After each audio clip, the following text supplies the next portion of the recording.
Assalamu alaikum everyone and welcome to another episode of The Opinion.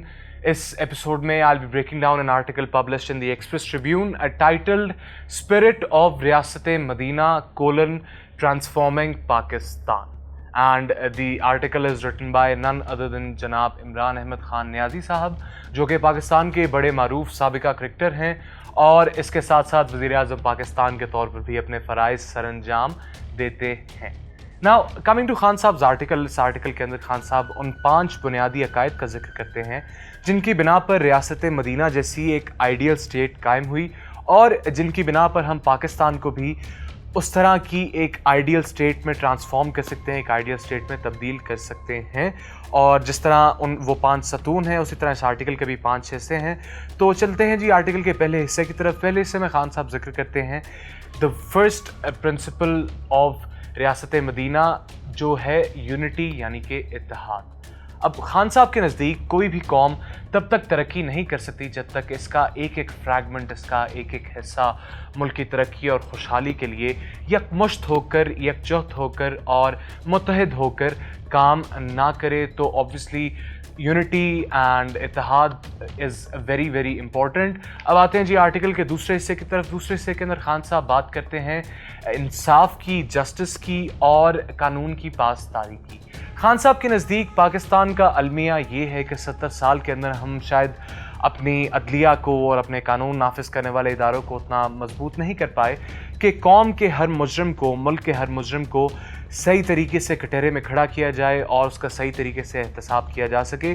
और ख़ान साहब ने मगरबी ममालिक की जहाँ मिसाल दी ही दी, इसके अंदर उन्होंने ईस्टर्न एशियन ममालिक की भी मिसाल दी कि दुनिया में वो कौमें ज़्यादा तरक्की याफ्ता हैं जिनमें कानून कड़ा है, कानून सख्त है और कानून के नरगे से, कानून के शिकंजे से कोई भी आसानी से और बग़ैर एहतसाब के निकल नहीं पाता. आर्टिकल के तीसरे हिस्से की तरफ चलते हैं और तीसरा प्रिंसिपल भी सब्सिक्वेंटली हमारा ये होगा. वो प्रिंसिपल है जी एक इस तरह की सोसाइटी का क़याम जिसके अंदर सोसाइटी के तमाम फ्रैगमेंट्स इंक्लूसिव हों और वो सोसाइटी एक वेलफेयर सोसाइटी हो. अब ऑब्वियसली वेलफेयर सोसाइटी इस तरह की सोसाइटी है जिसके अंदर सबके लिए तालीम बराबर हो, सबके लिए हेल्थ फ्री हो. और ख़ान साहब ने मिसाल दी जी मगरबी ममालिक की, specially Scandinavian countries like Norway, Denmark, Switzerland, Sweden. लेकिन ख़ान साहब का यहाँ पे ये भी कहना था कि मगरबी ममालिक के अंदर जो तरक्की आई, जो इस तरह की welfare I, that came at a cost of the environment. लेकिन अब चूँकि हम शायद प्लानट अर्थ के हवाले से, अपनी दुनिया के हवाले से इस पॉइंट पे पहुंच चुके हैं कि हम उस तरह की रैपिड तरक्की और उस तरह की प्रोग्रेस अफोर्ड नहीं कर सकते और हमें ऑब्वियसली अपनी एनवायरनमेंट को कंजर्व भी करना है. तो शायद पाकिस्तान की खान साहब के नज़दीक वो transformation would be much more minimalistic and much more simplistic, कई दर्जे सादा होगी उन मगरबी और स्पेशली स्कैंडिनेवियन ममालिक के मुकाबले में.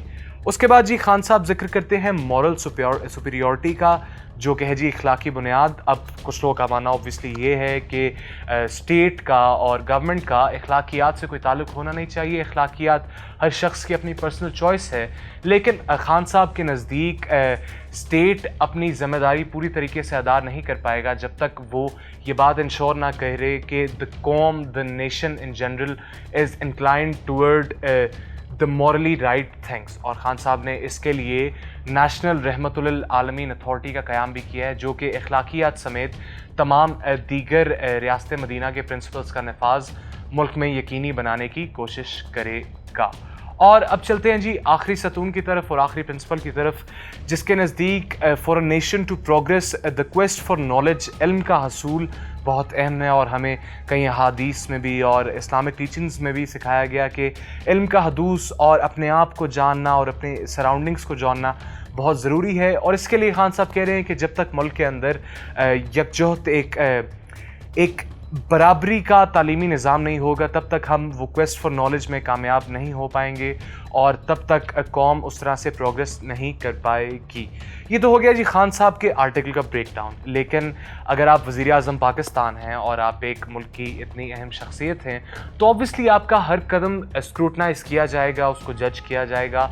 और ख़ान साहब के एक्सप्रेस ट्रिब्यून के लिए इस आर्टिकल लिखने को भी अपोजिशन ने कड़ी तनकीद का निशाना बनाया. जनाब शहबाज शरीफ का कहना था कि ख़ान साहब बेसिकली रिलीजन को इस्तेमाल कर रहे हैं to cover up for his lack of performance, और मुल्क की मौशी ज़बू हाली को कवर अप करने के लिए खान साहब रिलीजन का, मज़हब का इस्तेमाल कर रहे हैं। PMLN की स्पोक्स पर्सन जनाब मरियम औरंगज़ेब साहिबा का कहना ये भी था कि शायद इमरान खान साहब रिलीजन को एक्सप्लॉइट कर रहे हैं।